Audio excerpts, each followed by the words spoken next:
Hey guys, I'm Chinmay and in this video we are finally going to answer the most asked question on this particular channel। वैसे तो छोटा सा है but questions तो आते ही हैं। सो हर किसी को यही डाउट रहता है कि भाई साहब आप ओटीएम ऑप्शंस को ज़ीरोधा में ओवरनाइट कैसे कैरी कर लेते हो। मतलब आप 2 स्ट्राइक 4 स्ट्राइक ओटीएम तो खरीद सकते हो ज़ीरोधा में, लेकिन 10-15 स्ट्राइक ओटीएम जाके आप ऑप्शंस को ओवरनाइट नहीं खरीद सकते। मतलब एनआरएमएल ऑर्डर में उस पर्टिकुलर ऑप्शंस को आप नहीं एग्जीक्यूट कर सकते। तो how do you do that, how do I do that on a regular basis? We going to understand that in this video. Hey guys, I'm Chinmay from 3 Stocks. Let's get started with the video now.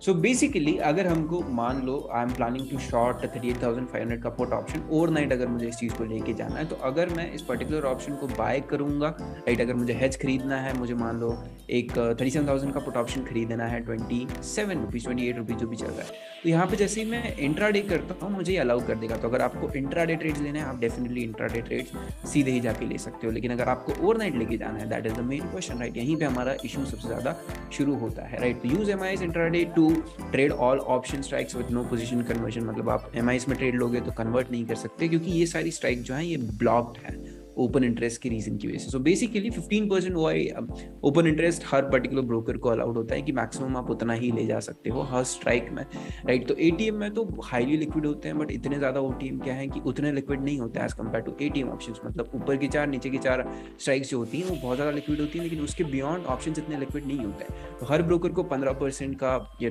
Allot किया जाता है कि maximum आप इतना ही use कर सकते हो, नहीं तो फिर बाकी ब्रोकर्स कहाँ जाएंगे अगर आप 100% यूज कर लेते हो।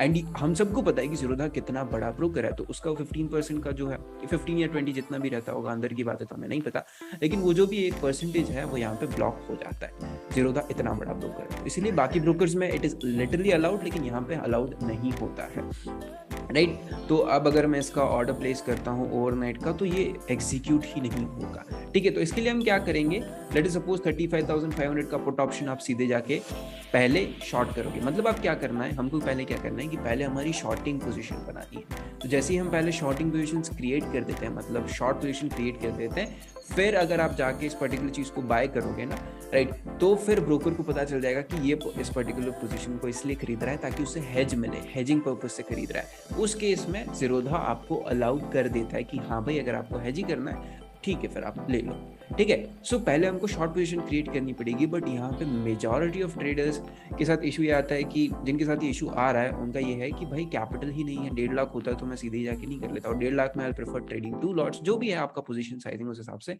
तो फिर इस केस में आप क्या कर सकते हो कि पहले अब सीधे 1.5 लाख रुपए लग रहे हैं यहाँ पे, राइट। अगर आपके पास कैपिटल ही 1 लाख है तो आप इस चीज को 1.5 लाख पे कैसे एग्जीक्यूट करोगे, पहले शॉर्ट करके फिर बायबैक कैसे करोगे? तो हम क्या करेंगे, एक बहुत ही ज्यादा ओटीएम ऑप्शन को सिलेक्ट कर लेंगे, ठीक है। जैसे मैंने यहाँ पे 35,500 किया हुआ है, आप 35,400 कर सकते हो, 300 कर सकते हो, चलो ठीक है 400 भी ले लेते हैं। ऑलमोस्ट 4 के आसपास, ज्यादा डिफरेंस इसके बाद बनता नहीं है, राइट। तो अब अगर मुझे इसको अगर मैं बाय करने जाऊंगा तो मुझे अगेन सेम चीज आएगा, ओआई डेटा का रेस्ट्रिक्शन, राइट।